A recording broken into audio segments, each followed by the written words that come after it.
Welcome to our project, How Cartels Affect U.S.-Mexico Cultural Misunderstandings. I'm Julian. I'm Isaac.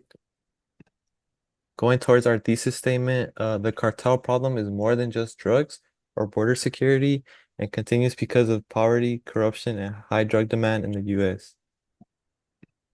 The War on Drugs. The war on drugs was a way to stop drug trafficking, but only made things worse.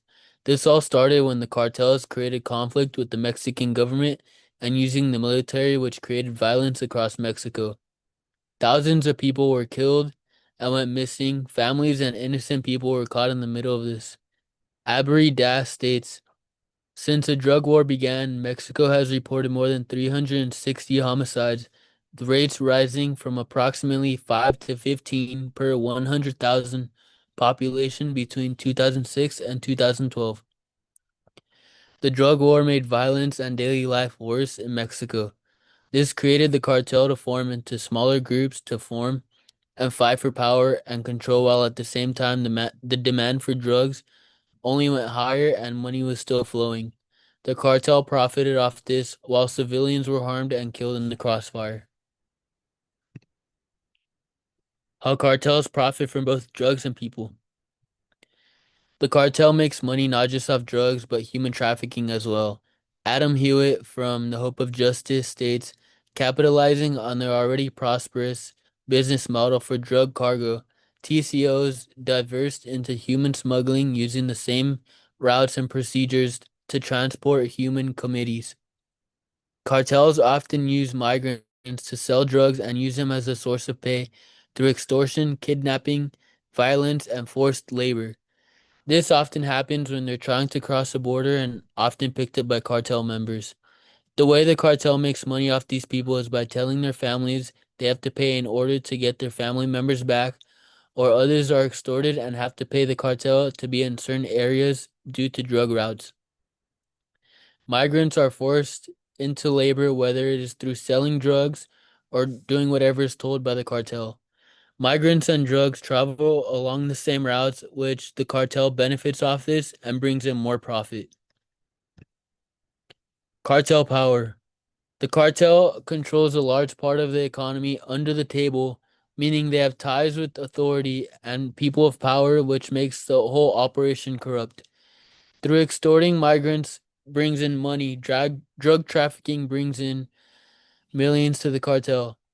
Vision of Humanity states their financial power, which is derived from the production and trafficking of illicit goods, enables them to exert significant influence over local governments and authorities. The money that the cartel profits off from people and drugs is also used to control officials and businesses while brings them even more money. This makes it hard for people to fight back as the cartel uses violence to intimidate people and show them they have the power. People often depend on the cartel because job opportunities are low in areas like Mexico, which resorts them to join the cartel, and many are forced into this. The jobs they do for the cartel consist of selling drugs, smuggling drugs, or guarding routes. Fruit, cars, underwater submarines, etc. are ways drugs are smuggled across the border and into the United States or anywhere else. The money the cartel makes from the drugs and migrants flows through local businesses and corrupt officials, keeping them in higher power and control. This is a cycle of poverty, which makes it almost impossible for them to lose power and control of what they already have. U.S. border military and the cartel. The United States has spent billions of dollars on border control as border patrol, walls, cameras, etc. Angeles Pampa from the Texas Observer states, criminal networks are adapting faster than government policy. The drug war is less centered on tunnels or border fences, and more on encrypted communication, synthetic chemicals, and financial systems that remain poorly regulated. Through it does create a physical barrier, it does not solve problems such as poverty, violence, or the demand for drugs in the United States.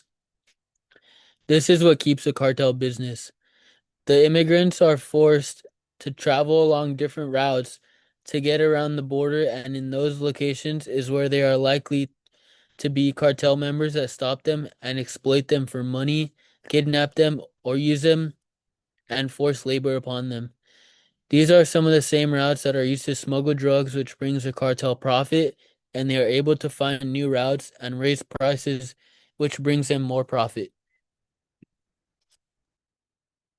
Moving on to the living conditions under cartel power, the civilians living in cartel territories are caught between corrupt officials and violent criminal organizations.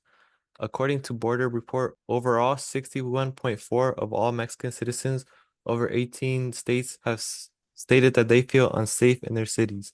The corruption within Mexican law enforcement allows cartel to operate without much consequence, further weakening the country's ability to handle the cartel and their power. Families face extortion, disappearances, forced recruitment, and murder. Cartels also often recruit minors and interrogate them into their organizations. Also, journalists, activists, and even mayors are frequently targeted and killed for speaking out against the cartel. This terrorism is not limited to one city or state, and this creates an abundance of people wanting out and looking towards America as a way out. Going towards the power dynamics across the border, the power dynamics in this situation are interesting, as the United States have been applying strategies that attack the cartel directly, while dismissing their side of the issue, which is the high demand in the U.S. for drugs. The U.S. has remained the largest consumer of illegal drugs, making it a huge market for the cartels.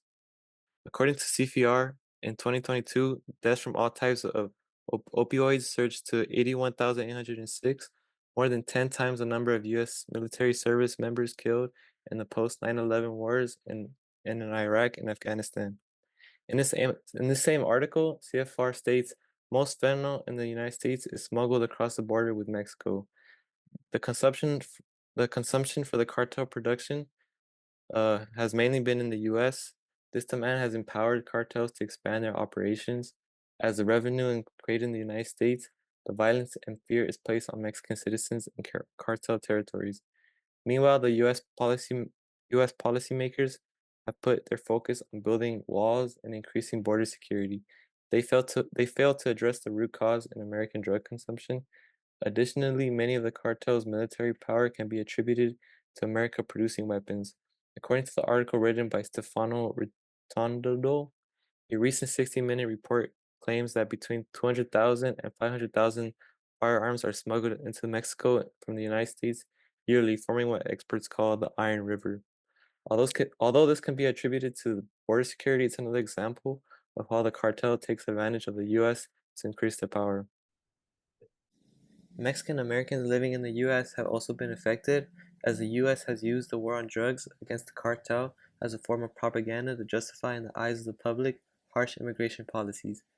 These policies rely on the stereotype that undocumented Mexicans bring drugs, violence, and crime into the country, an idea widely promoted to gain public support for increased border enforcement and ICE raids. Because of this, Mexican Americans, regardless of their legal status, face widespread discrimination, racial profiling, and criminalization. ICE raids continue to create fear and instability in Latino communities, separating families and disrupting lives. But we see that this notion is not as accurate as it seems. According to the American Immigration Council, between 2009 and 2003, more than 86% of fentanyl traffickers were U.S. citizens. You can see on the graph there's a clear majority United States citizens over Mexican nationality of people bringing in fentanyl to the U.S. Now towards the complexity of this issue, the situation at the U.S.-Mexican border and the broader crisis involving cartel migration and policy is complex. This issue is also deeply rooted in structural problems that go far beyond the border itself. Earlier this year, Trump stated that in the U.S. Is in an armed conflict with the drug cartels and officially designated them as terrorist organizations. More recently, the Department of Defense authorized a military strike on a boat in the Caribbean believed to be involved in drug trafficking. Researching this topic, we've seen that the cartel problem is much more complex to solve. And it's not just a matter of border security, it involves transnational crime networks, economic instability, widespread corruption, and high drug demand within the US. Military actions may disrupt operations temporarily, But without addressing these root causes, a cycle of violence and exploitation is likely to continue. Moving forward, any solution with a required coordinated effort across governments, institutions, and communities on both sides of the border is needed. This is our works cited, and that's our project. Thank Thank you. you.